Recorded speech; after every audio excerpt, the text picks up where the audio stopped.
Là, on va parler du plan financier, c'est-à-dire la partie essentielle même,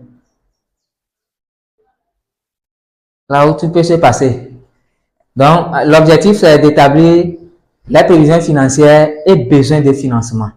Et pour ce faire, il faut évaluer la viabilité financière du projet, estimer les besoins en financement et les ressources nécessaires, démontrer la rentabilité et la durabilité du projet.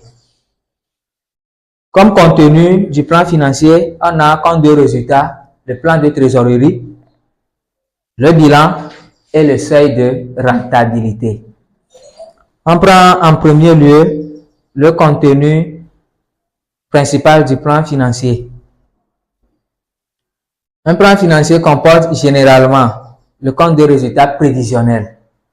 Et dans le compte de résultats prévisionnels, nous devons estimer les revenus et charges sur une période donnée, qui est généralement de 1 à 5 ans. Ensuite, permet de calculer les résultats nets. C'est là où vous saurez si vous avez fait des profits ou bien une perte.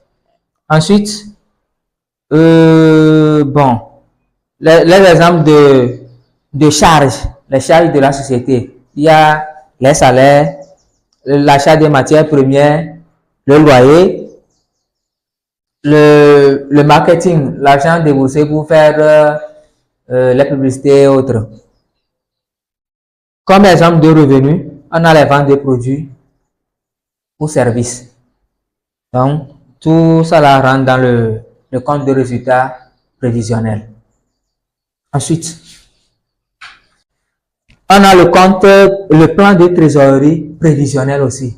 On avait déjà vu le compte de résultats prévisionnels. Ensuite, le plan de trésorerie prévisionnel. Là-bas, il faut le suivi des entrées et sorties de liquidités, mois par mois. On ne jamais oublié. Permet aussi d'anticiper les pénuries de trésorerie et besoins de financement. En 3, le bilan prévisionnel. Présente la situation financière à un moment donné. Il y a les actifs, ce que possède l'entreprise. Il y a le passif, qui sont généralement les dettes de l'entreprise. Et ensuite, les capitaux propres.